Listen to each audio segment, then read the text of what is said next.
mi nombre es Cecilia Zagol, yo trabajo en el portal Educar, soy la coordinadora de contenidos del portal.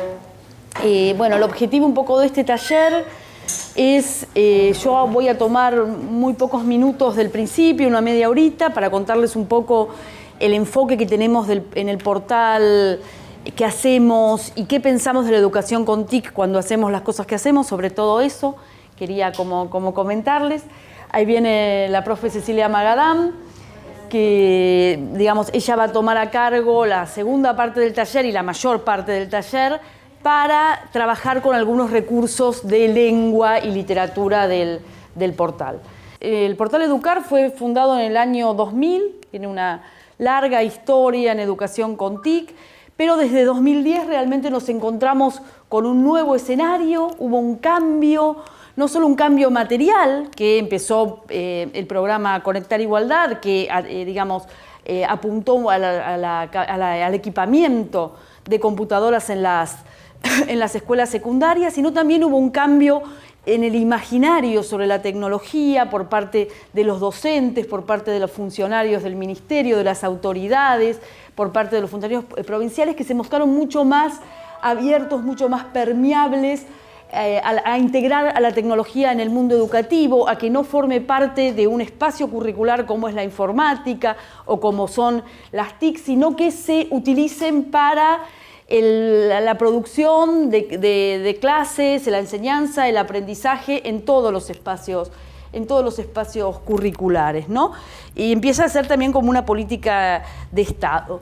Acá el portal Educar empieza a trabajar muy fuertemente en relación con Conectar Igualdad, en relación con todas las políticas de inclusión de TIC que llevan adelante los gobiernos nacionales y gobiernos provinciales, pero continúa, como les decía yo, con un trabajo que veníamos haciendo desde el año 2000, que tiene que ver con, desde el portal, desde este espacio virtual que yo les comentaba, que es www.educ.ar, mantener una especie de diálogo entre el sistema educativo y también el mundo web.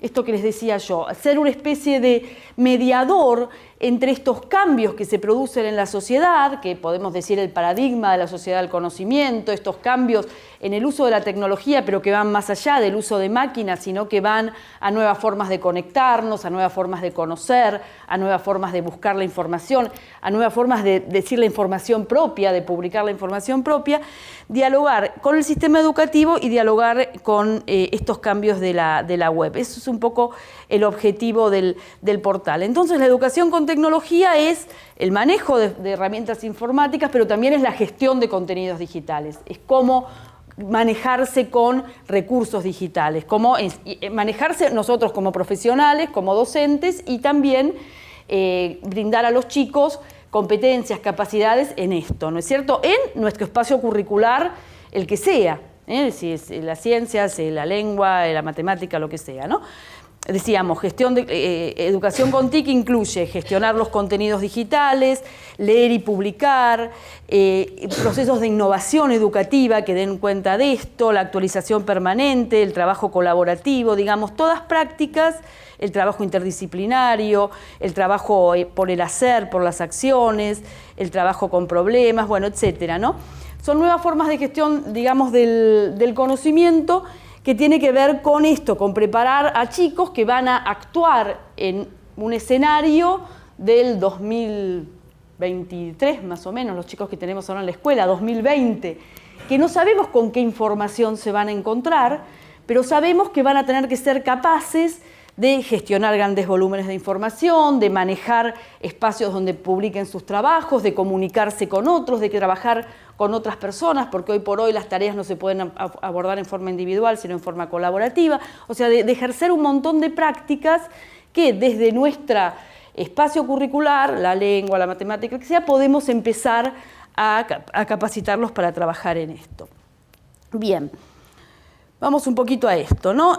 Acá tenemos una frase de Inés Dussel, la que veíamos también en el videíto, que dice que el aula con la tecnología se redefine, no solo en su aspecto material, no solo en que estamos en aulas donde hoy hay tal vez más dispositivos computarizados que personas, porque hoy están los chicos con sus celulares, que muchos de ellos tienen internet, a veces sí, a veces no, las computadoras, los chicos, el docente, o sea, estamos en una redefinición material, pero también estamos en una redefinición simbólica, en nuevos circuitos de comunicación. Los chicos traen cosas que encuentran en internet, traen, digamos, información de afuera, el docente la evalúa, se comunican entre ellos por fuera del circuito del aula, o sea, hay, digamos, distintos ejes de interacción. Si pensamos que una clase tradicional, el profesor da la clase, da la consigna, el alumno la responde, el profesor la verifica, estoy exagerando, ¿no? Pero una clase así muy tradicional, aquí entramos en una especie de un esquema un poco más, digamos, un poco más en forma de red, donde los chicos se comunican entre ellos, el profesor puede verificar algunas de esas interacciones, pueden entrar los padres, pueden entrar organismos, todo desde un dispositivo tecnológico, ¿no? O sea, tenemos esto, ¿no? Una conexión entre pares, expertos, recursos, líderes, ideas, como nunca antes en nuestra cultura, dice Ellerton. Y esta es un poco la idea que nosotros proponemos desde el portal. Nosotros decimos que hoy la capacitación no se hace desde determinados centros, sino se hace en una forma un poco más reticular, que ha sido definida por algunos autores como PLE, Personal Learning Environment, espacio personal de aprendizaje, ¿no? Hoy uno se capacita, sea docente o sea alumno, todos nos capacitamos. Un poco esto del mundo uno a uno es eso, todos enseñamos y todos aprendemos, ¿no? Yo soy sea alumno o sea docente, y tengo mi Twitter, tengo un microblog, un Tumblr donde yo pongo las cosas que me interesan y sigo a otros que ponen cosas interesantes. Tengo un portafolio donde me guardo las cosas que voy encontrando en la web interesantes, que a veces me recomendó un colega o que puedo llegar a recomendarle a un colega. Tengo un blog. Cada uno tiene el suyo, ¿no? Este es como un ejemplo. Tengo mi aula virtual donde tomo clases o donde doy clases. Si soy profesor de arte, puedo tener un fotolog, un Flirk, donde pongo fotos, donde pongo imágenes si mi materia lo necesita. El Delicious, donde guardo mis sitios favoritos, que los puedo también compartir, o sea, Facebook, por supuesto, mis redes sociales, mi canal en YouTube, si empiezo a trabajar con videos, o sea, voy armando un entorno donde yo enseño y aprendo a la vez, que ese es un poco el cambio. Y en forma continua y en forma constante. Desde mi celular, mientras estoy esperando el colectivo, puedo enterarme de algo, y si me gusta, después lo puedo profundizar. Y lo puedo chequear y puedo saber si es bueno. O sea, es todo un ejercicio, no es un ejercicio superficial en absoluto, sino un ejercicio que requiere después ir profundizando, pero que en este entorno, entonces la idea es nosotros ser conscientes que tenemos un entorno de esto más o menos desarrollado, según el tiempo que tenemos, según cuánto hace que estamos en la tecnología, según, digamos, nuestros intereses. A lo mejor algunos tenemos menos, pero le damos más importancia en cantidad de tiempo, otros tienen mucho y se diversifican. Bueno, ahí ya son cuestiones de personalidad, ¿no? También, de un montón de cosas. Pero la idea es también que los chicos empiecen a construir estas redes de educación, que empiecen a utilizar estos espacios, estas plataformas, también en la escuela, o en esto que decíamos, el borde de lo informal y lo formal, porque seguir discutiendo con amigos después de lo que aprendieron en clase, fuera del aula, también es aprender, ¿no? También es un aprendizaje. Entonces, esta idea de los ambientes de aprendizaje, ¿no? Acá está la definición de PRE, acá es esto. Bueno, y en estos espacios, en el Twitter, en el Facebook, en las aulas virtuales donde tomamos cursos, este espacio que los está invitando Vera a continuar después de acá, esta red de prácticas es una especie de foro, ¿no? Por decirlo de alguna manera, ahí circulan contenidos digitales. Hoy, digamos, para enseñar y para aprender tenemos que usar archivos, no papeles. Es un poco eso, ¿no? Digamos, los libros cada vez vienen más en formato digital, no se pierde el concepto libro, sino que simplemente cambia de formato, cambia de papel a hacer un archivo. Nuestras clases se pueden empezar a hacer archivos, en vez de hacer una fotocopia donde juntábamos 2 o 3 textos que nos interesaban y poníamos nuestra consigna, podemos hacer con eso un archivo y mandarlo a un aula virtual y ponerlo en un grupo y que los chicos lo sigan discutiendo. O sea, el contenido digital puede ser bueno o malo, no tiene nada que ver su calidad con su formato. De hecho, puede pasar de digital a papel, de papel a digital, digamos. Hoy eso no hace su valor. Pero tiene ciertas posibilidad es el hecho de que esté en digital, que puede circular, yo se lo puedo mandar a todos los chicos con un clic, o a mis chicos alumnos, o se lo puedo mandar a mis colegas o a cualquier lado, puede publicarse. Yo si hago una clase en formato digital, si yo en vez de hacer fotocopias y repartir 20 fotocopias en mi aula, hago un archivo, ese archivo además lo puedo publicar en estos entornos que veíamos en los PLE, lo puedo publicar en mi Facebook y un colega me puede decir, ah, bueno, qué interesante, pero acá te equivocaste, o ¿por qué no lo completás así o asá? Y me hace acordar a esto que estudiamos hace 2 años. O sea, se puede enriquecer al publicarse, ¿no? La palabra pública puede estar sometida a la crítica, pero también puede estar sometida, y por suerte, ¿no? Y también puede estar sometida al mejoramiento. Puede editarse, yo puedo retomarlo el año que viene y cambiarle 4 consignas, o pedirle permiso a un colega citándolo y tomar lo que hizo él y reelaborarlo con algo que a mí me interesa. Puede articularse, yo puedo mezclar un video, este video que decíamos recién, que mostró todos los contenidos de Educar son libres, se pueden descargar y se pueden usar. Yo puedo tomar ese video de Educar o cualquiera y ponerlo con 4 consignas y hacer un trabajo práctico, por ejemplo. Y dárselo a mis alumnos de profesorado con un trabajo práctico. O como una evaluación, con otras consignas. O lo puedo poner como un disparador, digamos, o puedo usarlo como un material explicativo, como les decía yo. O sea, es mucho más flexible lo digital y por eso ha cambiado, digamos, esta posibilidad. Les decía, nosotros el portal tenemos contenidos para docentes, que es la gran mayoría de recursos que tenemos en Educar. Cuando hablo de contenidos me refiero a recursos educativos, que son esos que les mostré recién, que están organizados por nivel educativo y por disciplina. Si yo voy a secundaria, por ejemplo, tengo dentro de secundaria las distintas áreas y disciplinas, ¿sí?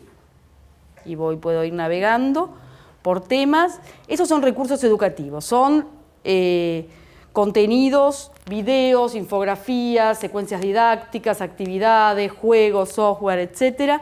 Luego tenemos dentro del sitio docentes una sección de experiencias donde recogemos experiencias de colegas que, digamos, nos permiten ver cómo se usan esos contenidos, cómo se usa la tecnología y aprender todos los días desde eso.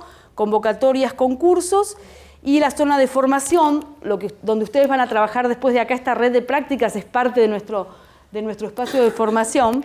No se está abriendo, pero bueno, no importa. Donde tenemos cursos a distancia. Luego tenemos un portal para familias, un sitio para familias. Esto lo incorporamos recientemente, son contenidos para que las familias de los chicos empiecen a usar la tecnología para acompañar a los chicos, para usar la tecnología en su propia vida, un portal para estudiantes y noticias. Y luego los canales de televisión, ¿no? Paca Paca, Encuentro, Deport TV. Tenemos una plataforma de descarga audiovisual que se llama Conectate, que es una especie de, ¿conocen Cuevana? Que lo usan los chicos para bajar películas, los grandes también para bajar películas, bueno, pero aquí con todo contenido absolutamente legal, y yo puedo descargar los programas de Canal Encuentro, los programas de Canal Paca Paca, los videos, todo el material audiovisual que hay en el portal y en los canales. Yo lo puedo descargar, tenerlo como archivo y utilizarlo en mis clases, digamos, fuera de la pantalla. Cierro un poquito con esto, ¿no? Ningún contenido, por innovador que sea, yo puedo hacer la mejor infografía, el mejor video, tiene en sí mismo el potencial educativo que hablábamos antes, el potencial transformador, el potencial del siglo XXI, la capacidad de ser innovador, de ser realmente productivo y de producir un cambio en los chicos, que es el objetivo de toda educación. Ningún video lo tiene en sí mismo. Lo empieza a obtener cuando se utiliza en una clase, cuando se articula con una guía. O sea, lo realmente rico es un video más una guía, una infografía más una consigna, un recorrido virtual más una guía de preguntas que me permitan observar las imágenes de otra manera, en forma crítica, un mapa más una consigna de trabajo colaborativo. Cualquier material que yo pueda encontrar en el portal Educar, en cualquier espacio de internet, que hay muchísimos espacios riquísimos para encontrar material, más allá del portal Educar, por supuesto, donde gana, donde se produce la magia, es cuando yo lo articulo con algo. Cuando realmente se articula, porque si un profesor dice, bueno, miren el video, ok, cierren la computadora, escriban, ¿cuál es el título del video? Puede ser el mejor video del mundo y realmente ahí no está produciendo una transformación. Entonces el punto está en la apropiación de los contenidos digitales, en el uso de los contenidos digitales. La materia está, porque el contenido digital da para esto. Hay mucha variedad, hay mucha información, podemos encontrar puntos de vista diferentes sobre el mismo tema, podemos encontrar material de imágenes para trabajar críticamente, podemos encontrar, bueno, muchísima información académica, literaria, artística. O sea, el material es enorme, el material se puede reutilizar, se puede descargar, se puede mezclar con otro. O sea, tenemos como todas esas condiciones. Pero ahí está el lugar del docente y el lugar del sujeto, del alumno en un punto, para poder empezar a realmente utilizar eso en forma creativa, en forma innovadora, en forma inteligente, para ponerle inteligencia, digamos, a todo este material que está a nuestra disposición, que no es poco, pero no es suficiente. Entonces nosotros hablamos de un aula aumentada y un docente DJ, como un disjockey, ¿no? Nosotros, entonces, como docentes tenemos que darnos cuenta que tenemos, además de nuestra clase presencial, que a lo mejor son 2 horas cátedras a la semana, o 4, que es limitada, podemos seguir enseñando y los chicos pueden seguir aprendiendo en ambientes virtuales. Podemos tener un blog del aula, podemos tener un grupo en una red social, podemos tener una carpeta en Google, en cualquier lado, para seguir poniendo contenidos. Esa es una de las posibilidades que nos da la tecnología, de estar enseñando y aprendiendo más allá del momento presencial, que puede ser muy rico, que es muy interesante, que a lo mejor no tenemos que usar la tecnología en ese momento presencial. A lo mejor ahí nos dedicamos, si somos profesores de arte, a hacer cosas manuales, por ejemplo, pero digo, ese momento presencial es uno, pero además tenemos lo que llamamos el aula aumentada. Podemos expandir, podemos mejorar, podemos optimizar nuestros encuentros presenciales con intercambios en ambientes digitales, que puede ser, si nosotros tenemos esa capacidad de armar un aula virtual con herramientas que hay muchísimas, como Moodle, pero que exigen un poco de, digamos, de capacidad por parte. Pero si no tenemos, digamos, el tiempo o el conocimiento para hacer eso, un grupo en una red social puede ser, o un blog puede ser. Digamos, la idea es esa, es el aula aumentada como un nuevo espacio comunicativo y el docente también aumentado, porque empieza como, además de dar su clase, además de brindar su conocimiento, a ser una especie de articulador de conocimiento que pone él, de conocimiento que está en la red, de conocimiento que traen los alumnos, de conocimiento que se produce cuando los alumnos se intercambian entre sí, relación con expertos, decíamos con pares, hoy podemos consultar. Ahora, lo que decía Inés Dussel, no sé si todos vieron ese video que ponían al principio, es que para hacer eso hay que saber mucho, o sea, para poder articular contenidos de la web, no hay que estar en cero, sino que hay que cuando uno más conocimiento tenga, más puede aprovechar. Por eso el docente, que es el que sabe de su especialidad, es el que puede guiar a los alumnos mejor en esto. Si yo les tiro a mis alumnos una consigna, les digo, busquen en internet, pueden encontrar distintas cosas. Ahora, ¿dónde está ahí el lugar del docente, este docente aumentado, que además de enseñar determinado contenido, monitorea estos aprendizajes que se pueden hacer más allá del aula, ¿no? Esta multiplicidad de saberes. Entonces decíamos, ¿qué puedo poner en esta aula aumentada? ¿Qué puedo poner si yo tengo mi clase presencial y mi espacio en una red social con mis alumnos? Puedo poner guías, puedo poner material de lectura, puedo poner para seguir leyendo para el que le interesa, puedo añadir videos, puedo grabarme yo mismo en video y ponerle más videitos sobre distintos temas, eso se hace mucho. Temas que por ahí no están tan vinculados a lo que estoy diciendo, pero que a lo mejor a algún alumno le puede interesar, trabajos prácticos, fotos del aula, autoevaluaciones, materiales para que los chicos se autoevalúen, etc. Entonces tenemos esta idea, ¿no? El aula aumentada, el docente aumentado, que es un creador de condiciones de posibilidad del saber, más que una fuente del saber. El docente es el que dice, seguí buscando por acá, eso que encontraste está bueno, o no, mira, este sitio déjalo, no lo busques más, esperá que vamos a preguntar si hay otro mejor, ese tipo de cosas, ¿no? Creador de condiciones de posibilidad, y los contenidos aumentados porque aumentan su valor cuando se ponen en relación, cuando se evalúan, cuando se enriquecen.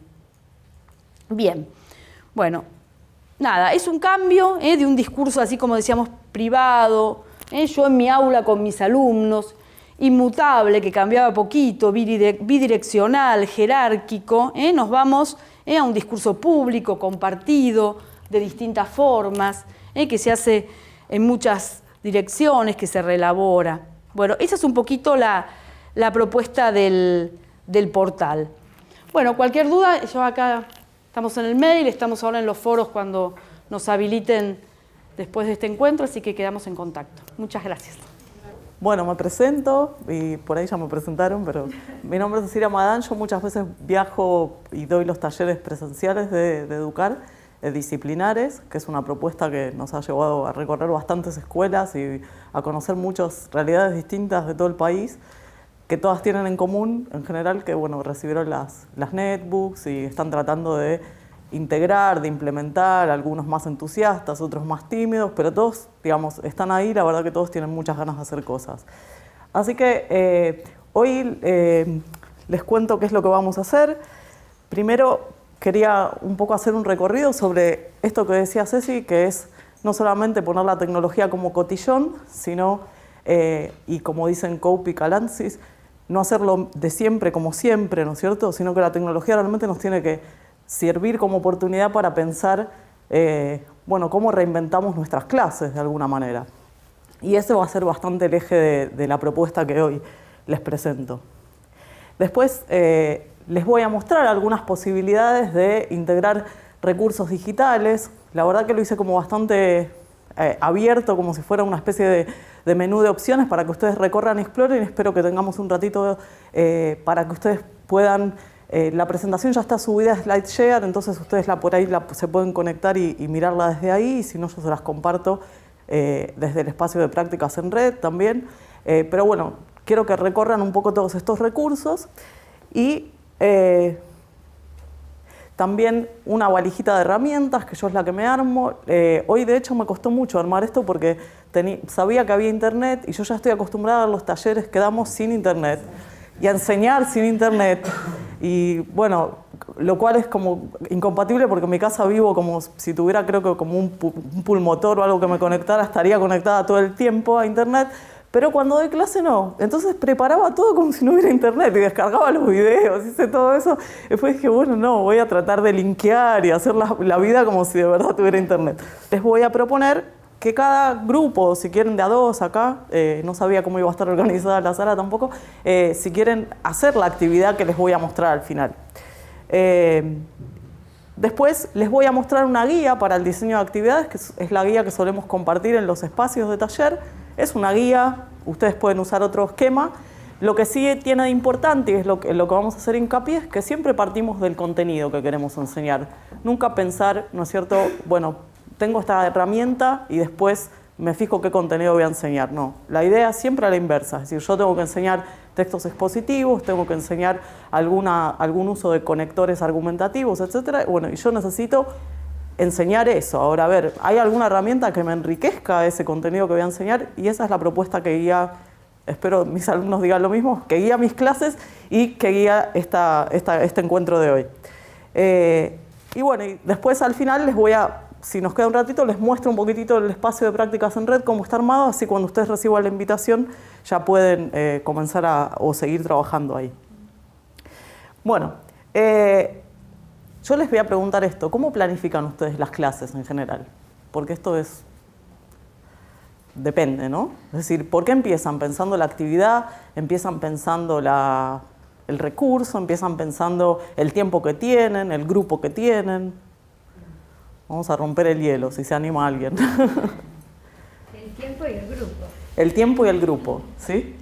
¿Y te pasa por ahí que una misma actividad la podés dar igual entre una clase y otra? O... A veces es difícil. Es difícil, siempre hay que adaptarnos, ¿cierto? Esto también es otra cosa, es decir, no vamos a entrar a internet, como decía Ceci bien, ¿no es cierto? Uno no entra a internet y descarga y eso le sirve, lo imprime y se ejecuta en la clase. Siempre hay que tunear, como dicen los chicos, hay que adaptar, hay que ordenar, hay que completar, ¿no? Y hasta por uno mismo, porque digamos, uno por ahí hasta se aburre de dar siempre lo mismo. Entonces también eso son todas variables que uno va tomando en cuenta. El grupo, qué cosas saben, qué cosas les resultan más difíciles. Hay grupos que se entusiasman mucho más con la reflexión sobre la lengua, con, digamos, el uso, la norma. Hay grupos que no, que prefieren solamente la literatura. Entonces uno tiene que encontrar como la vuelta de cómo va a presentar esos contenidos curriculares, ¿no? Y el desafío también que nos pasa es, bueno, ¿qué hacemos cuando integramos recursos digitales? ¿Cómo logran trabajar? Porque veo que varios tienen la compu de conectar y otros tienen sus compus. ¿Logran incorporar estos recursos? Por ahí cuando hay lecturas sí. Ajá. Por ejemplo, a mí me pasó que dentro del escritorio de alumnos Sí. hay una serie de cuentos de Edgar Allan Poe, por Ajá. ejemplo, ¿no? Y entonces, bueno, yo decidí trabajar con los crímenes de la calle Morgue, con el Sí. grupo que tengo. Y entonces tuvieron que ir a la net para leer. ¿Sí? Ajá. Mi dificultad es que en la escuela no hay libros para todos y entonces eso a mí me resultó muy útil. Sí. Bueno, eso es una manera. Para los docentes de lengua y de literatura nos viene genial porque usamos Internet como biblioteca, ¿no es cierto? Hay como 3 metáforas de pensar Internet. Lo uso como imprenta, lo uso como biblioteca, ¿no es cierto? O lo uso como red social, es decir, como herramienta de comunicación.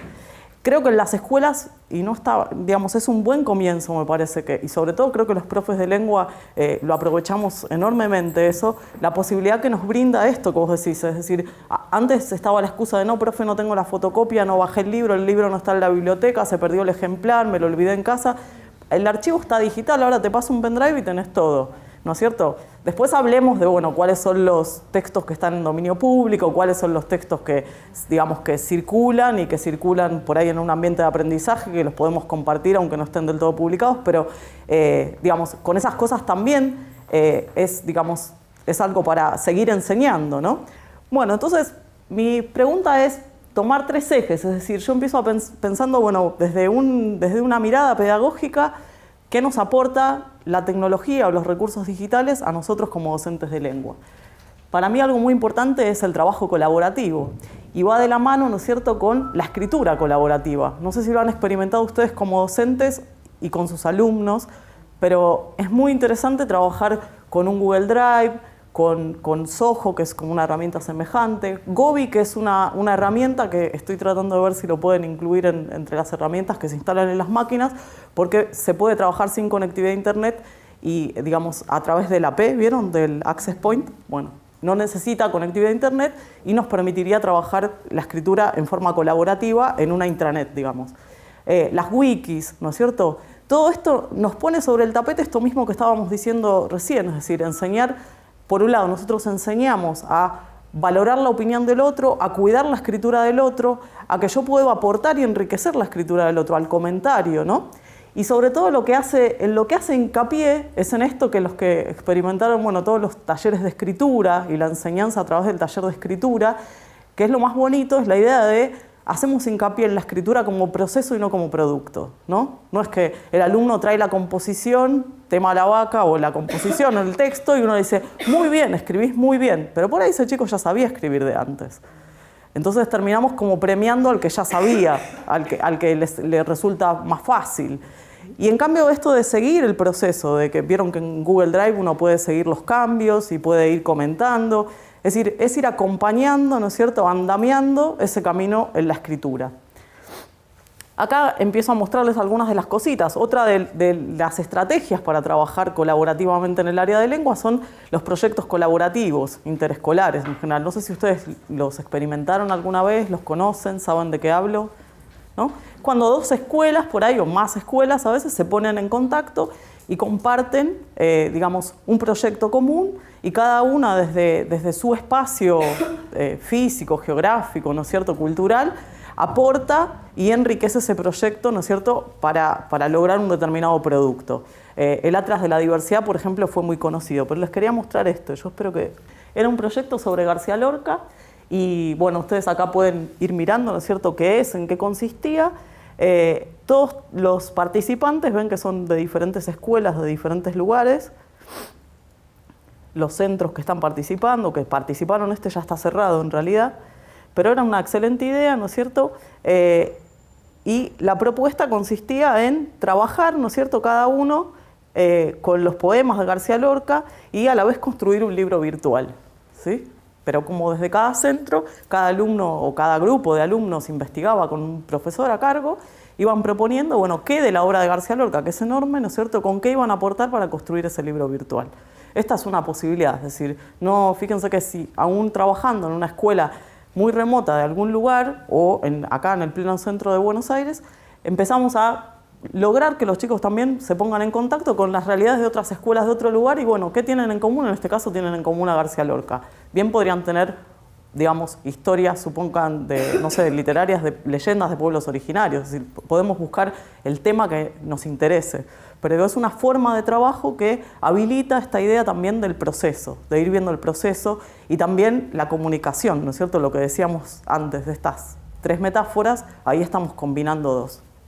Bueno, la otra forma de trabajo, el otro enfoque también que nos promueven las tecnologías es la idea del aprendizaje por proyectos. Ceci lo nombró también, que en Educar se hace bastante hincapié en esto, ¿no es cierto? Ahí podemos citar el tema de la cognición distribuida, es decir, en un proyecto no todo el mundo sabe, no cada cual sabe todo, sino que todos aportamos lo mejor que sabemos de nosotros.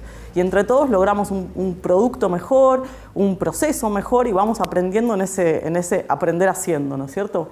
¿En qué se nos acerca esto al área de lengua y de literatura? Es la idea esta de, ustedes lo deben haber escuchado quizá, la de los lectoescritores, es decir, el lectoescritor o el escrilector, es decir, es muy difícil cuando estamos frente a una pantalla separar esto que estamos haciendo y que yo los estoy mirando ahora hacer ustedes, es decir, leemos y escribimos al mismo tiempo, pero a la vez publicamos, porque estamos leyendo, escribiendo en Facebook y publicando en Facebook toda la vez. Entonces, ahí se nos redobla la apuesta, y esto es algo que estos mismos profes que yo les contaba del informe mencionaban, es la idea de la situación auténtica de escritura. Ya no es más escribirle una carta a no sé, supongan, al intendente de tu ciudad que nunca la va a leer, sino que es una situación auténtica, por ahí el intendente la lee, pero digo, y tener una audiencia, ahí también aparece mucho, ¿no es cierto?, la idea de, qué vergüenza, y los demás empiezan a actuar como monitores de la escritura. Entonces, hay una reflexión constante sobre el código, ¿no es cierto?, un pensar sobre el código, pero a la vez también, ¿no es cierto?, la idea de sentirse leído. A todos nos gusta leer, ¿no es cierto? Y también la idea de expandir la audiencia, porque ya no somos nosotros solo los docentes los que vamos a leer una monografía y evaluarla bien o mal, sino que son los otros compañeros los que por ahí van a leer ese proyecto de trabajo o esa entrada en la wiki que les propusimos hacer como escribir como consigna, ¿no? Las herramientas hay muchísimas, estas son lindísimas. Cuadernia es para trabajar sin conectividad, la pueden descargar y la van a tener en la valija que les convido. Papyrus es gratis, es para crear ebooks, para crear libros digitales. Bueno, y estas son más bien como de repositorios, si ustedes quieren, ¿no es cierto? Se producen los documentos en PowerPoint, en la herramienta que ustedes quieran, y después las suben para publicar. Calameo tiene la cosa del efecto lindo, ¿no es cierto?, de pasar las páginas, de que se convierte más en librito. Y obviamente las herramientas que ya nos resultan más familiares, no por eso menos importantes, pero como los blogs, ¿no es cierto?, y las wikis. Pero en todas esas herramientas estamos permanentemente pensando en lo que estoy escribiendo lo voy a publicar, lo que estamos produciendo va a ser leído por otro. Bueno, y por último, este otro eje que me gustaba revalorizar es la idea del aprendizaje por descubrimiento, ¿no es cierto? También construir ideas a partir de, digamos, justamente Internet lo que nos pone, digamos, enfrente de las narices es que no podemos reinventar la rueda permanentemente, que a otros ya se les ocurrieron mejores ideas que a uno, y bueno, y uno por ahí sobre eso va construyendo algo nuevo, algo que tiene una variación, algo que aporta, algo que cambia. Esto es algo que en la literatura quizá lo discutimos ya en teoría literaria por muchos años, pero no es menos, digamos, relevante para mencionar. Y por eso me parece que es interesante también que con los alumnos, digamos, hagamos el eje o pongamos el eje en este tipo de enseñanza, ¿no? En este tipo de favorecer este tipo de aprendizajes.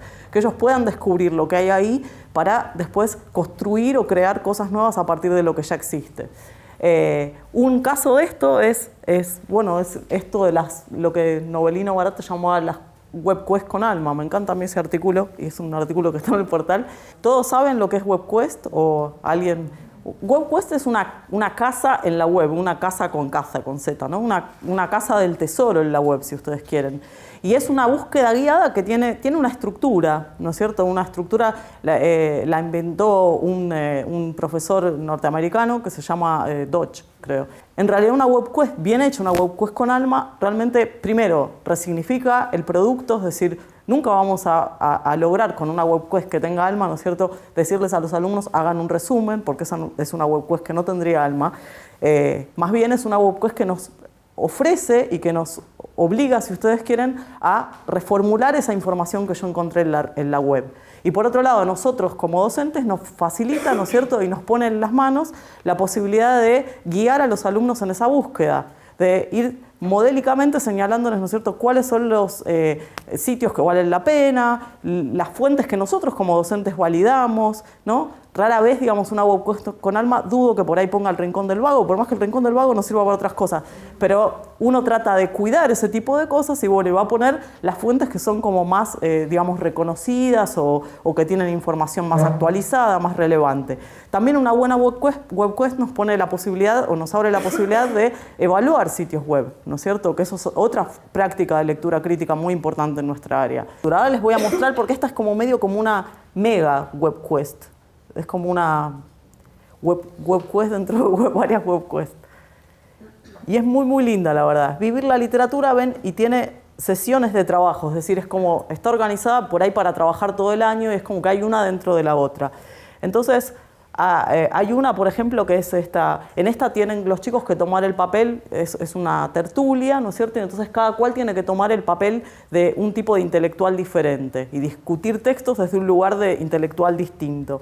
Después esta otra que me gustó mucho, que es la de esta que es ratón de biblioteca, tienen que, les muestro más o menos las tareas para que vean, tienen que estar buscando, ¿no es cierto?, esperen que me cambié de acá de... Bueno, a ver.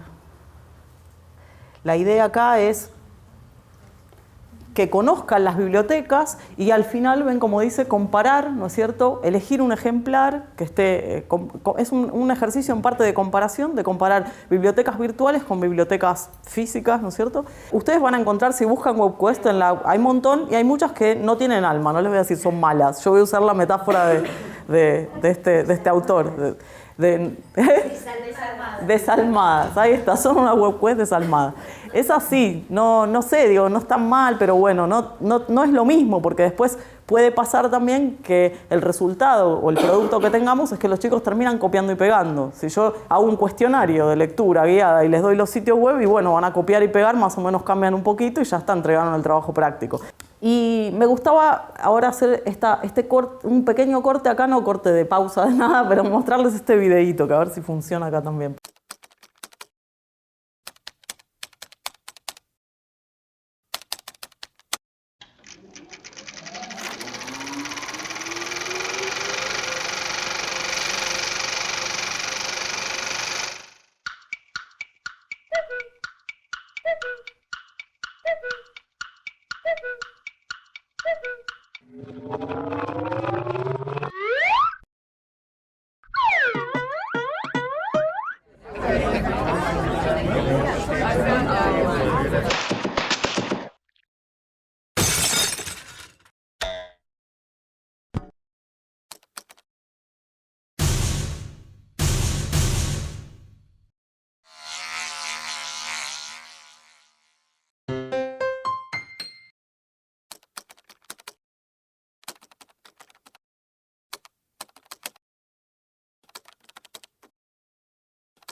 Bueno, este es un sitio que es un sitio de promoción de la lectura y que tiene varias promos que son interesantes. Pero yo quería plantearlo ahora porque justamente me parece que muestra dos cosas con las que quiero seguir. Pero bueno, leer es esto, ¿no es cierto? Vieron todas las posibilidades que tiene y la buena noticia que es, todas las posibilidades que tiene, la mala noticia es que no tenemos tanto tiempo, pero me parece que es interesante inclusive volver a ver este video en función de lo que les voy a comentar ahora, porque cuando hablamos de leer y escribir, justamente lo que estamos hablando es de los múltiples modos que se combinan y que eso es algo que por ahí en el libro de papel no lo teníamos tan en mente permanentemente. Sí, por ahí podíamos tener unos libros que fueran un atlas, los libros ilustrados, como vieron en el videíto, los libros, ¿se acuerdan esos desplegables así muy lindos que son preciosos? También hay libros que tienen como el 3D y bla, bla, bla, bueno, hay como diferentes opciones, pero eran libros, esos libros objeto son libros más caros en general y son los libros que no solemos manipular cotidianamente, a menos cuando tenemos chicos más chiquitos en la casa. Pero lo importante acá es pensar, ¿no es cierto?, las múltiples dimensiones de la lectura y de la escritura, de lo que hoy es un texto, ¿no? Y entonces el desafío es justamente no ignorar todos esos otros globitos. Porque en realidad seguimos pensando texto y lo seguimos pensando en 2 dimensiones, lo seguimos pensando, menos de 2 dimensiones, lo seguimos pensando como texto igual palabras. Y cuando un chico nos presenta, por ahí dan algún tipo de consigna que tiene que ver con presentaciones, ¿no es cierto? Como un PowerPoint o una presentación en Google Drive, seguimos mirando el texto, digamos, en general creo que yo me descubro a mí misma haciendo eso. Por ahí seguir mirando siempre privilegiando el texto. Pero en realidad justamente cuando leemos y cuando estamos acostumbrados a estos espacios, ¿no es cierto?, como la web, lo que estamos haciendo es pensando en el diseño. Fíjense que a nosotros, si yo les preguntara, ¿de qué sitios web ustedes salen corriendo? Los que tienen todo texto. ¿De qué otro sitio web salen corriendo? Está mal, que te hace ruido la forma. La forma. Una alumna una vez me dijo, salgo de los que tienen unos colores amarillos, y me empezaron a decir ese tipo de cosas. Otra me decía, salgo de los que tienen un montón de ventanas que se abren y uno no sabe dónde va. Porque uno sale corriendo, porque no es estético. Es decir, hoy en día el texto, y esto lo dicen los autores que puse ahí, Xi, también Cres, sobre todo Cres habla mucho de la multimodalidad, me lo olvidé de poner ahí. Pero estos autores lo que dicen es eso, hoy en día nosotros leemos como diseño, es decir, la idea del texto es un texto diseñado. Ya no hay más un texto que sea un texto solamente de palabras, ¿no? Inclusive las palabras, queremos que el título tenga una tipografía. Piensen ustedes componiendo, y vuelvan a hagan como una autorreflexión ahora de cuando componen en un simple procesador de texto. La tipografía, no, me quedó acá un poco corridito, y si son obsesivos como yo ni les cuento, me quedó acá un poquito corridito, hay que ponerle la tipografía, mejor que me quede el contraste y el color y la paleta, y uno va haciendo todo esto que parece que fuera como jugando o decorando, pero en realidad tiene que ver con la experiencia estética de leer, ¿no? También, digamos, cuando estamos leyendo, hoy en día en la web encontramos sonidos. Otros alumnos me decían, salgo corriendo de esas que te salen los ruidos. La representación espacial, la idea de qué pongo arriba, qué pongo abajo, qué leo, ¿no es cierto? Piensen, los diseñadores de páginas web pasan tiempos pensando todas estas cuestiones. Y nosotros justamente las tenemos que incluir cuando hablamos de esto que es la lectura crítica, ¿no es cierto? Los géneros multimodales. Es decir, nosotros estamos enseñando hoy en día a nuestros alumnos, ¿no es cierto?, algo más, un concepto, para usar la palabra que por ahí usa Ceci, digamos, un concepto aumentado de alfabetización. Ya no es leer y escribir nada más, ¿no? Es una alfabetización crítica, por un lado, porque hoy en día es cierto, y yo les decía este informe optimista, los alumnos leen y escriben mucho más, pero también, como dice Casani, ¿no es cierto?, leen y escriben mucha más porquería. Igual que nosotros, pero digamos, también el hincapié es en la exposición es muy saludable, pero también tenemos que ser mucho más críticos cuando estamos leyendo y escribiendo. Entonces, estas alfabetizaciones en medios digitales, ¿no es cierto?, nos obligan, si ustedes quieren, a convertir en contenido o a poner en primer plano, porque esto ya estaba por ahí, si uno relee los diseños curriculares, en alguna parte estaba este mensaje de tenemos que prestar atención a la lectura en medios y a la lectura crítica, etc. Pero por ahí ahora se nos pone en primer plano de una vez, ¿no es cierto?, la idea de tiene que ser una lectura crítica de géneros multimodales. Es decir, yo cuando evalúo un PowerPoint o una presentación o un video que yo les pido que hagan en Movie Maker, no estoy mirando solamente a ver si entendió el concepto de metáfora o si entendió bien la metonimia, sino que estoy pensando sobre todo en, bueno, ¿cómo integró estas imágenes? La imagen enriquece lo que él quiere comunicar, la música tiene que ver, o me puso, digamos, de fondo, ¿no es cierto?, una música electrónica que nada acompaña lo que está diciendo. Entonces, todas estas cuestiones tienen que ver con esa suerte de flor que les presenté antes,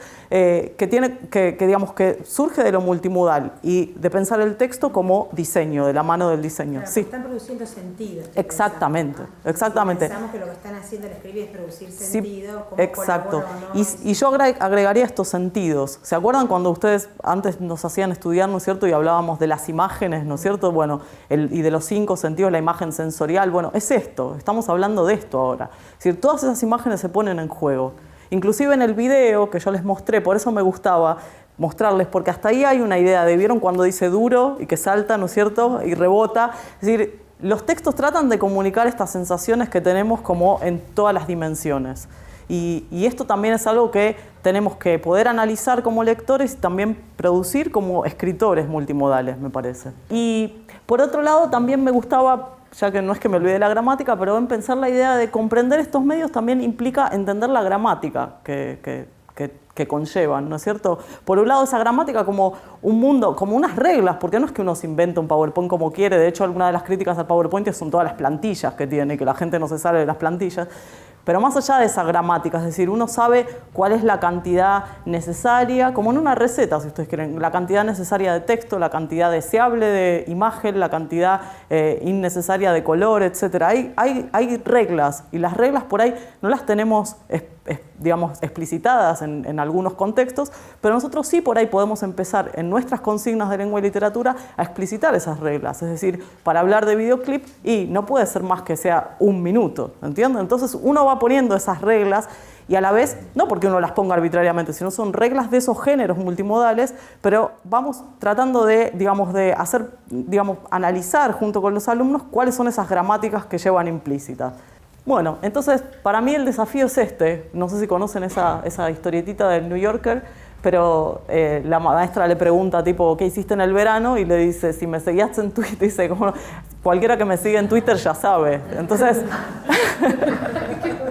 para mí es importante esto, ¿no es cierto? Si no podemos seguir haciendo la misma consigna con todas estas herramientas o estos recursos que tenemos a nuestra disposición, porque los alumnos también los tienen. Entonces, después no nos podemos quejar y lamentar, copió todo y pegó y entregó la misma tarea, si le dimos el mismo, digamos, formato de presentar un resumen. Lee por ejemplo, no sé, lee el Quijote o lee no sé qué cosa, qué texto estén pensando en leer ahora y hagan un resumen. Y si eso se baja de internet. Entonces, el desafío es este, el desafío son las consignas y cómo las vamos combinando. Y fíjense cómo también a cada género yo lo voy pensando desde, si ustedes, digamos, trabajan con la noción de secuencias textuales o de tipos textuales, cada género también nos da la posibilidad de entrar por ese lado, ¿no es cierto? De entrar al género por la secuencia, digamos, de descripción, por una secuencia argumentativa, y depende, bueno, de en qué momento estemos de la clase, para qué nos servirá este género, para qué nos vendrá bien, ¿no? Para pensar el spot o el afiche publicitario, encontré algunos ejemplitos, unos de este mismo sitio que es Literatum, uno de Coca-Cola y un sitio que es de FADU, que es de la historia de la publicidad, que tiene un montón de publicidad gráfica, no sé si lo conocen. Uno podría hacer una instancia, ¿no es cierto?, de recorrida, de mirar, de analizar, bueno, ¿qué hace este anuncio?, ¿no es cierto?, argumenta, narra, qué muestra, qué es lo que hace, y después nosotros dar una consigna a los alumnos en la que ellos produzcan, ¿no es cierto?, algo semejante. Bueno, el Movie Maker es, no lo subrayo porque lo tienen en la compu y es todoterreno porque está instalado en la máquina. Si ustedes también usan Linux, no sé si algunos usan cuando arrancan la compu por el lado con Linux, también ahí otra herramienta que es muy útil y que hoy les voy a mencionar es otra que se llama Cheese, que está instalada, que es como una que viene con la webcam, es muy sencillita y también sirve para crear videitos así. O si no, tienen también el Open Movie Maker en Linux. Esto si están offline, en un mundo offline. Ahora si están en un mundo online, pueden usar el editor de video de YouTube, que la verdad que es muy sencillo. Animoto es una herramienta de video, como de micro videos, porque la versión gratuita permite hacer de 30 segundos y puede ser un excelente ejercicio para hacer esta idea de un clip bien cortito. Y bueno, y TAC, que es una para crear afiches, es la que les decía que yo estaba probando y que armé algunos afiches ahí. Son afiches muy sencillitos, afiches planos, se coloca el cartel, permite arrastrar, poner imágenes, todo de la web. Bueno, otro género multimodal, o dos en realidad, el mundo del audiolibro, muy de moda, un éxito, y tienen que convencer, el secreto es convencer a la bibliotecaria de la escuela para que se enganche en esta propuesta. Pero los audiolibros, digamos, son una oportunidad también para hacer, por un lado, trabajar con los chicos la lectura en voz alta, ¿no es cierto?, la lectura expresiva, que son géneros como que habían quedado olvidados, pero fíjense que hoy en día en este mundo de la voz, si yo les pido a los chicos que armen supongan un video tutorial, algo en internet, tienen que poder expresarse con una cierta, digamos, fluidez y dicción clara, ¿no es cierto? Entonces estas cosas como que es rara cómo se está produciendo la vuelta a los géneros más convencionales de la escuela. Y el radioteatro, es decir, en ambos casos se nos dan estos cruces de tipos textuales, narrar, dialogar también, ¿no es cierto?, la idea de trabajar el diálogo con los alumnos, la conversación, los géneros conversacionales. Bueno, el Instituto Cervantes tiene una biblioteca de audiolibros y también de libros digitales. Yo obviamente acá doy todas fuentes que sean de libre distribución. Hay otra mediateca que es muy interesante, es la de Radio Nacional. Y, por ejemplo, yo con esa hice bastantes consignas porque uno descarga esos podcasts. El podcast es un archivo MP3 de audio y descargo esos podcasts y por ahí se puede trabajar textos expositivos, por ejemplo, si son entrevistas, digamos, a veces hay micros por ejemplo, de ciencias para trabajar texto expositivo, es súper útil. Para la netbook, sí, de vuelta, en un mundo offline, tienen el Audacity, ¿sí? Otro que se puede usar es este que se llama SoundCloud, que permite grabar online. Digamos, si tienen conectividad, pueden grabar online, ¿sí? eBooks es otro lugar de donde pueden descargar contenidos y a la vez también subir y publicar contenidos, ¿sí? Estos son lugares que son como equivalentes a YouTube, pero de audio. Hay muchos más, pero bueno, estos dos son los que me resultan más familiares. Bueno, poesía. Para trabajar, digamos, esta idea también de describir en imágenes, con el concepto de imagen, ¿no es cierto?, de lenguaje poético, ¿no? Caligramas, trabajar videopoesías. Hay muchas aplicaciones que también nos ayudan, ¿no es cierto?, a introducir esta instancia de producción en los alumnos, sin que caigamos en poesía es que rime, ¿no? Es decir, puede haber poesía visual, puede haber un montón de cuestiones de poesía. Este ciclo de Canal Encuentro, que hay muchos videopoemas, ¿no es cierto?, que pueden ser interesantes. Ahí les puse este de Llorar a lágrima viva. Otros que me parecen recursos interesantes son los nuevos géneros que se van, digamos, creando a partir de la hipertextualidad, por decirlo así. Es decir, la hipertextualidad permite crear otro tipo de cosas como estas dos cosas que les voy a mostrar. Pero es la idea de que también el poema es imagen, ¿no es cierto? La idea del poema como imagen. Acá hay más, después en este sitio hay más. Y les quería mostrar el otro, que me parece que este te va a encantar, Ceci, Sagol.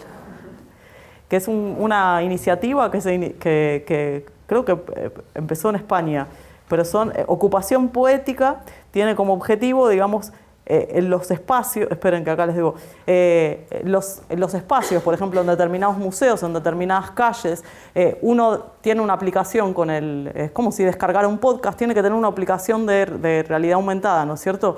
Que casi todo el software del Android, de los teléfonos nuevos tienen, y entonces uno empieza a experimentar esto como lo que decíamos antes del dolor a milanesa, pero bueno, recorrer ese espacio escuchando las grabaciones. Acá hay algunos ejemplos. Bueno, es como uno para en tal lugar o está recorriendo tal lugar y ese lugar está ocupado por estos poemas, ¿sí?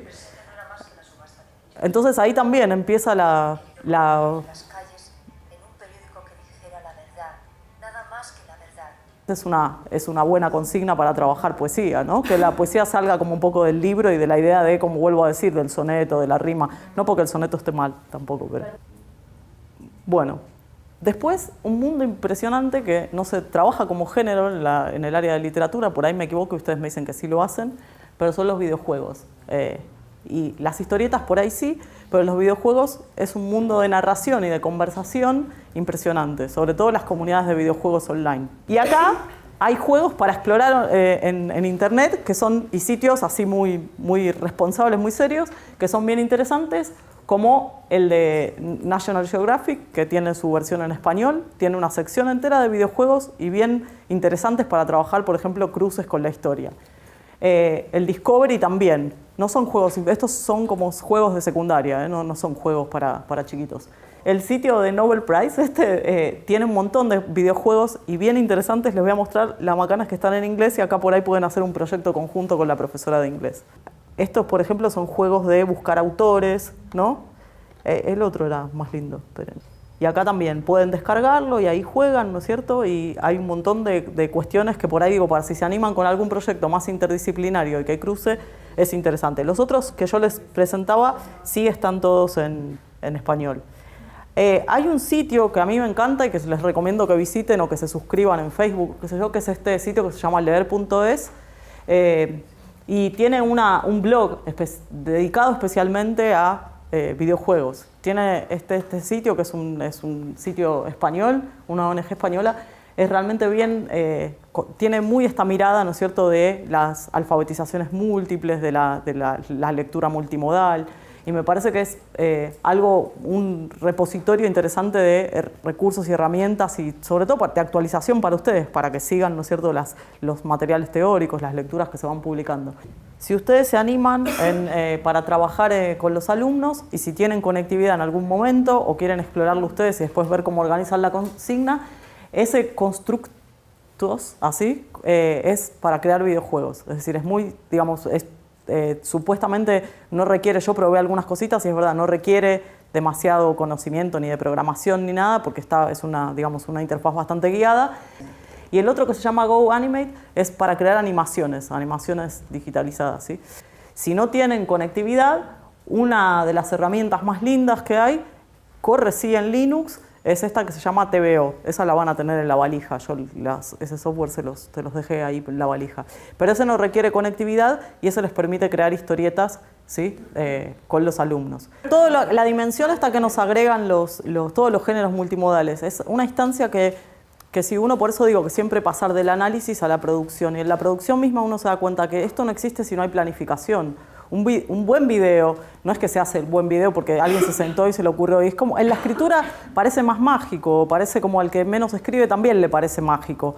Pero en realidad en estos, digamos, géneros así, donde se pone tanto en juego cuándo entra la imagen, cuándo entra el audio, qué de tiempo, todo ese tuneo fino, lleva muchísimo tiempo y eso es tiempo de guión, de planificación, ¿no es cierto?, de crear, digamos, un trabajo en equipo. Y también son buenos géneros para, insisto, si por ahí trabajan por proyectos y tienen la posibilidad en la escuela de promover el trabajo interdisciplinario, es un buen cruce para trabajar con profes de informática, para trabajar con profes de otras materias.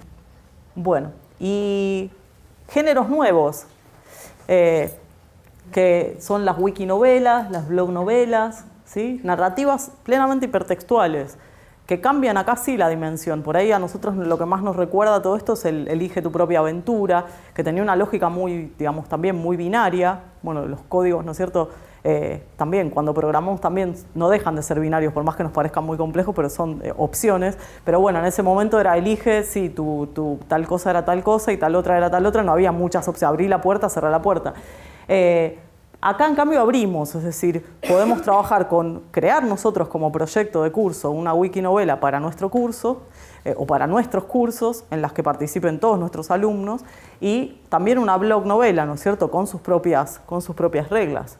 Bueno, las herramientas son las que conocen por ahí de creación de wikis y las de creación de blogs. Esta quizá no la conocen y esa es linda porque esta Twine es para descargar, se puede trabajar, les puse el link para que ustedes puedan descargar ese software. Es un software que permite uno va creando la historia y ya va previendo como escritor qué ventanas se van a abrir. Y esto también es interesantísimo para trabajar la construcción de los sitios web, ¿no es cierto? Pero también cómo yo voy dando posibilidades al lector de cómo va a recorrer y cómo va a volver al punto que yo quiero que vuelva. Redes sociales, y esto les va a gustar a los alumnos y a ustedes creo. ¿Qué trabajamos con las redes sociales? Trabajamos relato, hay gente que se despacha la vida en el Facebook. Y, y mucho género autorreferencial también algunos. Y también conversación, es decir, es mucho diálogo permanente. Y es una conversación específica, porque es como una conversación que es casi oral, pero es casi escrita. Y no es tampoco un mensaje de texto, no es un WhatsApp, es otra cosa distinta. Pero son unos géneros bien específicos también. Y me parece muy interesante incluirlos en el aula, porque son no por ahí para que uno tenga a los alumnos de amigos en Facebook, sí o no, eso depende de cada uno, pero sí para analizarlo como género. Es una buena oportunidad. Y acá hay dos herramientas que son bien divertidas. Hay Facebook y Twitter, que permite crear perfiles falsos de todo esto, no para falsear la identidad de los demás, es justamente como un espacio para los profes de lengua, para profesores de escuela, para crear estos perfiles. Ahora se los muestro, pero también hay un proyecto, por ejemplo, de Twitter, que me parece bien interesante, que se los voy a mostrar, que es para trabajar. Esta es como una versión, como un cadáver exquisito, y es como se va haciendo como una novela también a través del Twitter, ¿no es cierto? Pero también requiere mucho trabajo de edición, es decir, ustedes pueden ponerse como administradores de una cuenta de Twitter y todos tienen que colaborar en algo. Entonces les voy mostrando cómo, acá a ver si ven, uno elige, ven acá quién tuiteó qué, va apareciendo. Ven, Facebook uno crea lo que quieran y, por ejemplo, ahí crea lo que supongan. Como dice, como uno puede buscar la dimensión histórica de una novela y al estilo de, deben haber visto ya todos el video ese de si los próceres tuvieran Facebook. Bueno, es medio como esta idea. Ustedes crean la consigna, claro, pero lo arma todo, digamos, tal cual. No me quedó descargado uno ahí. Pero uno inventa el personaje, le pone la fecha, le pone todos los comentarios, los gustos, Entonces puede ser desde un proyecto para, digamos, contextualizar una serie de obras de un autor, o para hacer también, y esto es muy lindo, es crear como un diálogo imaginario entre autores digamos, de una misma época quizá, ¿no? Si quieren también incurrir en algún anacronismo, también pueden combinar de otras épocas, pero puede ser interesante. Y lo mismo con el Twister, es decir, uno puede, alrededor de un fenómeno, en torno a un evento, supongan que sea, no sé, la Guerra Civil Española, y bueno, y hacen que todos los personajes de esa época más o menos se creen una cuenta de Twitter y todos tuitean sobre ese evento. Y lo miran desde la perspectiva de cada uno de esos autores de literatura, o, no sé, lingüistas, depende de lo que ustedes quieran trabajar. Bueno, y también, no por último, porque quedan un montón de cosas, pero para trabajar el cruce entre cine y literatura, hay dos herramientas que por ahí sí les voy a pedir, la última, si se animan a trabajar con Narrable, es muy sencillito. Hoy, más adelante. Es narrar con palabras también y con imágenes. Storyboard That les permite crear un storyboard, ¿no es cierto? Es como, ¿saben qué es un storyboard? Bueno, esa secuencia, ¿no es cierto?, de planos, de cortes, de imágenes que va a tener la película. La herramienta es así, divide los cuadros y uno puede agregar los comentarios y ver todo lo que... Y acá tiene como unas siluetitas, que bueno, no necesariamente son las que van a intervenir en la película, pero ellos se arman, digamos, sí, como el guión de la película, ¿no es cierto? En parte esto ustedes por ahí ya conocen algo del TPAC y conocen algo de este, digamos, como este marco, digamos, teórico, metodológico, esta forma de pensar, la forma de planificar con recursos digitales. Y bueno, esto es una suerte de adaptación que hizo Male Garzón y las trabajamos bastante en los talleres. Pero sin ahondar demasiado en todo el marco teórico, en el TPAC y todo esto, sí lo que me importa es pensar estos tres globitos como series de relaciones, y fíjense que lo que encabeza, lo que está arriba de todo, son las decisiones curriculares. Es decir, es ese recorte, ese qué quiero enseñar en el sentido del qué del contenido, ¿no es cierto? Busco los NAP, busco el diseño de mi jurisdicción, depende de cuál sea, de las que tengan el NAP actualizado, el diseño jurisdiccional actualizado o no, otro dolor de cabeza distinto aparte. Y pienso, bueno, cuáles son esas decisiones pedagógicas que voy a tomar en el sentido de, bueno, cómo es ese grupo de alumnos que tengo, al que le voy a enseñar, cuáles son sus saberes previos en relación con ese contenido que estoy seleccionando, qué cosas son las que quiero reforzar, qué es lo que quiero hacer, si quiero trabajar en grupo, si quiero trabajar individualmente.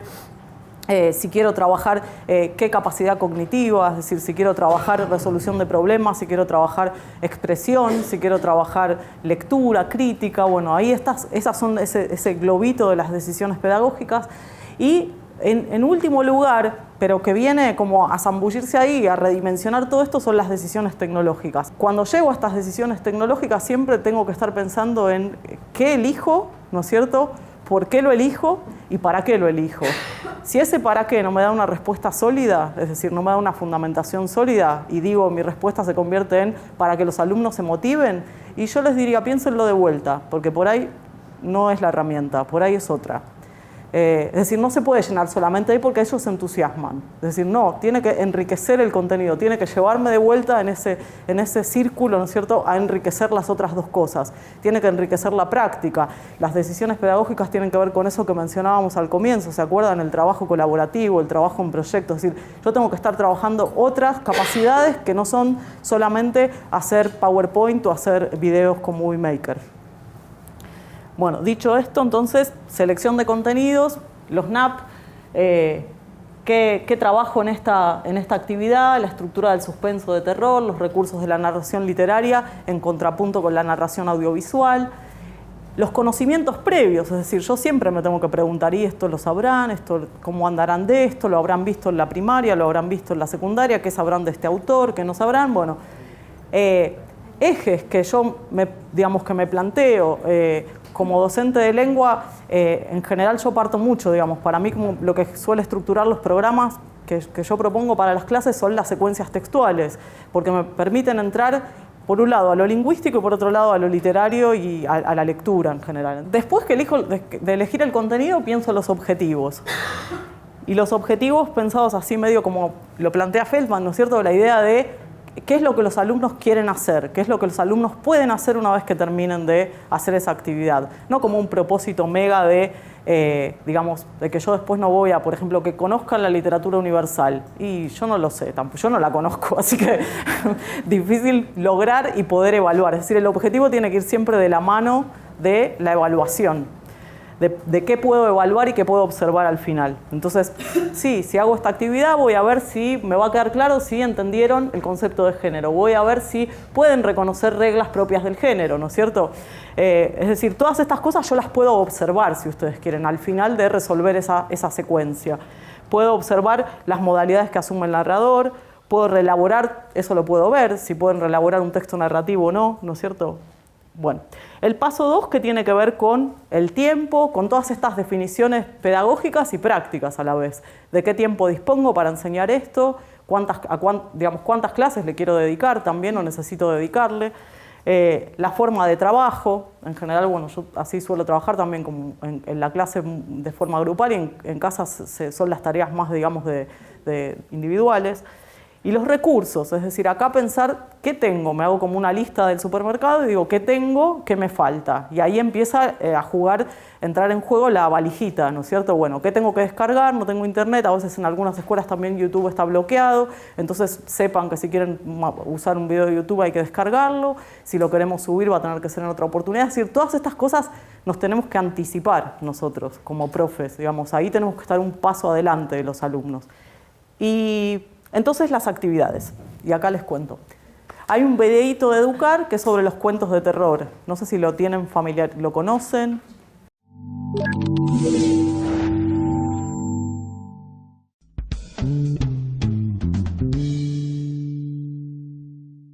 ¿Cómo nacieron los cuentos de terror? En los cuentos tradicionales se podían encontrar historias terroríficas. Esto es porque el hombre siempre escribió sobre lo que le daba miedo, la muerte, las enfermedades, las catástrofes naturales. En el siglo XVIII hubo un gran avance de la ciencia y el hombre empezó a sentir confianza en sí mismo y en su capacidad de usar la razón para progresar. Su razón le permitió conocer el mundo y controlarlo, conocer la naturaleza, dominarla y transformarla. Igualmente, a pesar de esa sensación, había cosas que el hombre todavía no podía explicar, los fenómenos oscuros y sobrenaturales. El hombre moderno intentó dejar afuera de su vida todas esas cosas que no podía explicar racionalmente. Entonces la magia, lo maravilloso y los hechos extraños encontraron lugar en los cuentos de terror. Hay una literatura realista que propone un mundo similar al nuestro. Por eso se llama realista, porque las historias que se cuentan, si bien no son verdaderas, se parecen a la realidad. En cambio, en las historias de terror encontramos elementos anormales, que rompen el equilibrio del mundo cotidiano. Aparece algo que no podemos explicar, algo extraño y desconocido está cerca de nosotros, nos rodea y nos da miedo. El gato negro y la caída de la casa Asher de Edgar Allan Poe son clásicos del género.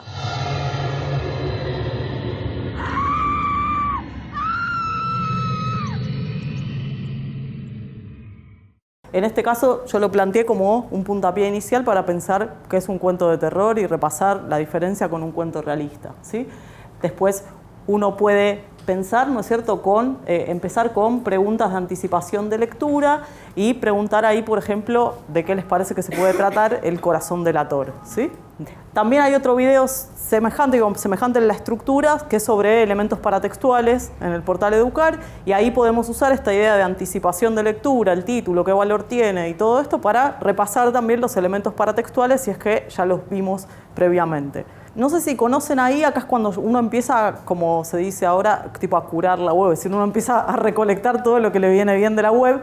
Ahí ese ciclo de la ISECA, lo deben conocer, que me encanta porque es como muy baja tecnología, pero excelente, digamos, efecto, cómo produce el terror ese cuento. Y me parece que a la vez puede ser como algo modélico para que después los alumnos puedan realizar un producto semejante con otro cuento, con otra versión. Entonces, cuando escuchen ese video, cuando lo vuelvan a ver en función de esta consigna, ahí podemos analizar los recursos audiovisuales que se usan para lograr ese efecto de terror. Por algo se llama efecto, ¿no es cierto? Y también podemos preguntar a los alumnos, ¿se parece la versión? ¿Les parece que se parecerá o será adaptada a todo? Y esta es una oportunidad, otro puntapié, otra ayuda que tenemos para que los chicos ingresen, digamos, y lean el texto de Poe. Una herramienta súper útil para todo profesor, para todo caballero y toda dama, para todo profesor de literatura, es el Foxit Reader. Porque nos permite, digamos, no imprimir un montón de cosas, nos permite comentar, nos permite enriquecer la lectura. La idea de que los alumnos comenten, no sé si están familiarizados con el Foxit, si usan el resaltador, la herramienta de comentarios, el subrayado, bueno, es decir, ahí uno puede empezar a pedirles a los alumnos que intervengan un texto y desde copiar y pegar frases a componer una versión nueva del texto, es decir, con eso se puede hacer un montón de cosas. Entonces, la propuesta siguiente es de mi valija, de la valija que ahora es de ustedes, o de la que ustedes pueden armar. Yo elegí los textos que están ahí en la biblioteca de Educar y también muchos textos que están en Wikisource. Ahí hay textos en todas las lenguas. Así que hay muchísimas cosas para ver. Ahí les pedimos que señalen secuencias textuales, que comenten qué función narrativa cumple cada una, ¿no es cierto? Digamos, en este caso nosotros estábamos pidiéndole el cuento, digamos, que lean el cuento de Poe, y en Educar hay varios recursos sobre Poe. También hay este videojuego interactivo que lo pueden hacer entrar en juego con la secuencia, para que sigan repasando o explorando nuevas ideas, ¿no es cierto? Hay un video de Educar sobre Edgar Allan Poe. Vieron que Poe había escrito estas como reglas sobre el cuento, ¿no es cierto? Entonces ahí ustedes también tenía esta semejanza con Quiroga, ¿no es cierto? Entonces ahí lo pueden trabajar como en un contrapunto entre las reglas del cuento, ¿no es cierto? Cómo manejar las reglas del cuento para un autor y para otro. Bueno, posibilidades hay muchas, esto es solo un recorrido. Y entonces, en la clase, en casa, digamos, como pueden empezar en la clase trabajando con esta dimensión que es la planificación del producto final. En este caso lo que les vamos a pedir es como una suerte de microrelato en video también a la manera de la ISECA. Le podemos dar opciones a los alumnos y que lo adapten, ¿no es cierto? Que el cuento elegido lo adapten a la época actual y a su barrio o a su ciudad, a la Argentina, no sé, pueden hacer adaptaciones. En estas adaptaciones empezamos a ver también muchas cuestiones de narrativa, del género narrativo, ¿no? La dimensión del narrador, del punto de vista, los personajes, todo lo que decíamos antes. También vamos a trabajar, digamos, como las ideas de nudos narrativos, ¿no? Porque cuáles de esa versión de ese cuento, para que ellos hagan un microrelato, van a tener que seleccionar determinados nudos. Algunos no se van a poder caer de la historia porque la historia se cae, y entonces ahí podemos empezar a trabajar también esto, como cómo se va organizando una historia. También vamos a trabajar, bueno, ¿quién va a narrar el video ese? ¿cuál va a ser? Es decir, ¿va a ser como la ISECA? ¿Va a ser como un narrador medio como en off que cuenta esa historia? ¿O van a convertirlo en primera persona y se vuelven narrador, digamos, testigo, como le quieran llamar, ¿no es cierto? Entonces aparecerán otras voces, van a ser dialogar, es decir, todas estas cosas hay que pensarlas en la planificación, y por ahí esto sí siempre es recomendable que o bien que trabajen o con un documento de Google para que ustedes puedan ir guiando a los alumnos, o puede ser que también lo trabajen en clase y ustedes vayan, digamos, ayudándolos a organizar ese trabajo, ¿no? Otra dimensión, y que tiene que ver también con todo lo que es el audio, el sonido, la música, en la valija, en esta valija que dice acá actividad POW, ahora les voy a mostrar. Yo, por ejemplo, lo que hice fue bajar todos los efectos de sonido. Hay sitios de donde ustedes bajan efectos de sonido que también están libres de derecho. Música, claro, porque eso también es importante. A veces pasa, sino que ustedes lo mandan a algún concurso o lo quieren subir a YouTube y YouTube lo bloquea porque esa banda de sonido o esa música está protegida por derechos de autor. Entonces, es importante que también nosotros ahí, aunque les demos un abanico de opciones a los alumnos, ya les vamos como modelizando de alguna forma, bueno, cuál es ese recorte que pueden hacer sobre todas las opciones que hay en Internet. Por último, para terminar, les quería compartir esto, miren, que lo encontré en un blog que yo sigo y me parece que este quiero que sea mi mensaje, pero me parece que es una pregunta que nos tenemos que hacer siempre, ¿no? Hablamos de la tecnología y yo les decía antes no hacer siempre lo mismo con lo mismo o hacer más de lo mismo con nuevas herramientas, sino que, bueno, ¿qué queremos? Nos tenemos que preguntar siempre esto, ¿qué queremos que nuestros alumnos hagan con la tecnología? Y yo, en particular, yo no quiero que sepan hacer precis, que sepan, digamos, que se queden del lado de manejar la herramienta, sino que sea, bueno, que puedan, digamos, tomar conciencia en el sentido de volverse lectores críticos de estos géneros, como decíamos, multimodales, que busquen respuestas, que encuentren, ¿no es cierto?, y que busquen respuestas, que conversen, es decir, esto es lo que más queremos que suceda, y como profes de lengua creo que tenemos, por eso les decía, estas tres metáforas de Internet, la biblioteca, el medio de comunicación y la imprenta, digamos, Internet es para nosotros, es nada más que para nosotros. La idea de también, ¿no es cierto?, tomar acción, de tomar iniciativas, es decir, por un lado proponer cosas y que nosotros tampoco, digamos, tengamos miedo en el sentido de que por ahí propongo una herramienta y al alumno se le ocurrió agregar algo más, como me estaban comentando en la pausa, es decir, no hay que, digamos, hay que perder el miedo a eso, por ahí a ellos le van a encontrar otra vuelta a usar la herramienta que les estamos proponiendo y la propuesta que les estamos dando. Y también, ¿no es cierto?, ir cambiando, es decir, esto también nos fuerza a nosotros, a los alumnos por un lado, pero a nosotros también nos fuerza a ir cambiando nuestras propias prácticas. Y esa síntesis es eso, ¿no es cierto?, que la tecnología no es una herramienta, ¿no es cierto?, es una herramienta, perdón, y no como un resultado de aprendizaje. Es decir, vieron que antes se enunciaban los contenidos o como un objetivo se enunciaba que los alumnos aprendan a usar el PowerPoint. Y bueno, creo que eso ya no tiene que ser el objetivo de nuestra clase, sino que tiene que ser todo lo otro, la otra columna, ¿sí?, con la lista que nosotros podamos ir completando. Así que bueno, eso es todo. Acá les...